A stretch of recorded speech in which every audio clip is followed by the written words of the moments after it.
What up, YouTube? This is the Young Chevy Truck YouTube channel where I plan on showing you how to build a 1984 Chevy C10 truck that just burns rubber, ain't meant to be fast, and only meant to be fun for you. And in this episode, we're going to be going over what's next for the C10. But before this video gets started, let me just go ahead and say, follow me on Instagram. I'll put it right down here. It's at Young Chevy Truck, YOUNGCHEVYTRUCK. But this week, we're actually going to be kind of slowing down just a little bit with the videos because, well, I'm going to be doing stuff that's not necessarily car-related. Y'all ain't trying to see that. I know that. So I'm going to be basically making videos about what's coming up for the truck and what I think about the carburetor and, you know, stuff like that. Just, you know, to fill in the space where I'm going to be busy. So that's why I'm kind of pre-doing the videos. I'm going to do some today and some tomorrow. And then space them out evenly so that you guys are getting the video for most of the week like you would anyway. So that's why I'm making these videos. So if you don't like the videos where I'm explaining stuff, then it's not for you. You'll just have to stay tuned till next week. Alright, but like I said, this video is for updating what's really going on with the truck. So let's go ahead and talk about what happened at the start party.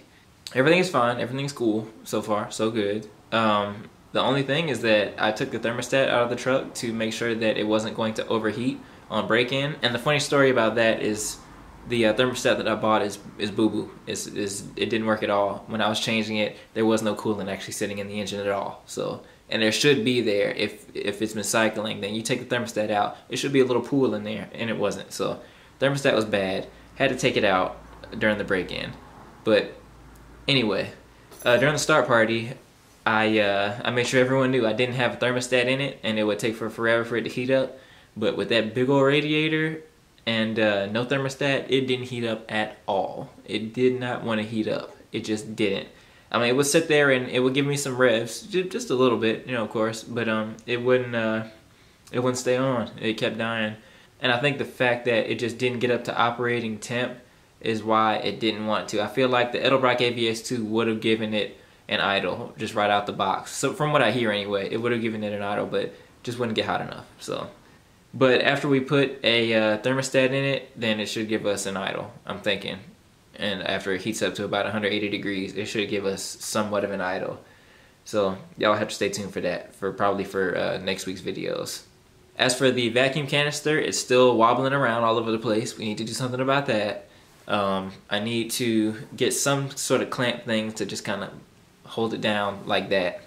I know that's a wonderful way of describing it, but something that I can just drill in 4 places that'll just hold it down like that somewhere on like the inner fender or something like that.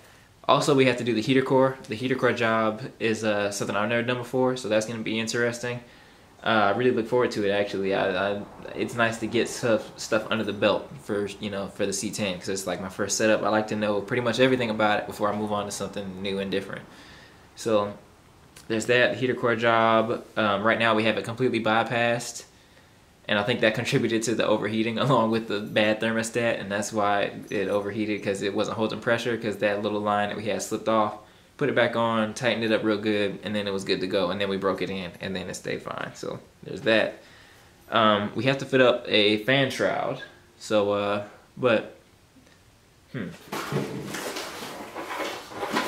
this is what we got. And this should work. We might just take out some of these little rivets and replace them with screws with like bolts and stuff so that we can take it in and out of the truck without any issues. But I think this is going to be the magic. I think this is going to be the one. After some finagling, it should work. So, yeah.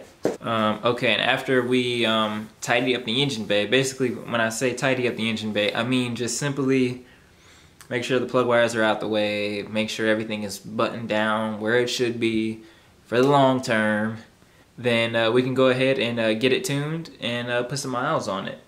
And so that's probably going to consist of vlogs with the homies, basically, because I'm going to just be going over and hanging with them in the truck. And yeah, that'll just be what I do to put miles on it, because I'm trying to put like $1,000 on it before I start doing anything crazy. So yeah, I know most people really just want me to get to the donuts, get to the sauce, get to the acting dumb. And I want to also, trust me, I do. But I'm not going to do it yet. I'm just going to put more miles on it, maybe even put 1,500 on it. And that shouldn't take too long for me if I just drive to work a couple times. Drive to work, drive to school, drive everywhere in the C10 and just spend the money on that gas and drive it everywhere. And it shouldn't be long before I get to the goal of like 1,500 miles and then do the oil change. But that's pretty much it, y'all. So far, so good. I just wanted to make sure that y'all knew all of what was going on with it, because next week, like I said, I won't be able to make too many videos because I'll be doing stuff that's not car related. I'll be busy with something else. So I just wanted to make sure that the people who are really watching out, looking out for me, that's what's going on right now. And I really appreciate you guys watching. Make sure you guys go ahead and leave a like on this video for me. Make sure you guys stay tuned for my other videos, because we're going to be talking about some really interesting things, some really interesting plans that I have. And also, I've been thinking about doing a build breakdown of the 355, because I know a lot of people want to know what's really, what all is in it, what type of pistons, what type of rods, blah, blah, blah, blah, blah, blah. It's a lot of new people on the channel, and I don't talk about it every single day. So I wanted to make a build breakdown video. Also, I wanted to talk about a little secret plan that I had that is probably not going to be secret anymore. Just for the sake of content, it's probably not going to be secret anymore. So make sure you guys stay tuned for that. I really appreciate you guys watching this video. Like I said, make sure you go ahead and leave a like for me and follow my Instagram. I'll put it right down here one more time. And just like that, I think this one's pretty much over. I really appreciate you guys watching. I love y'all. I'll see you in the next one. And have a good one.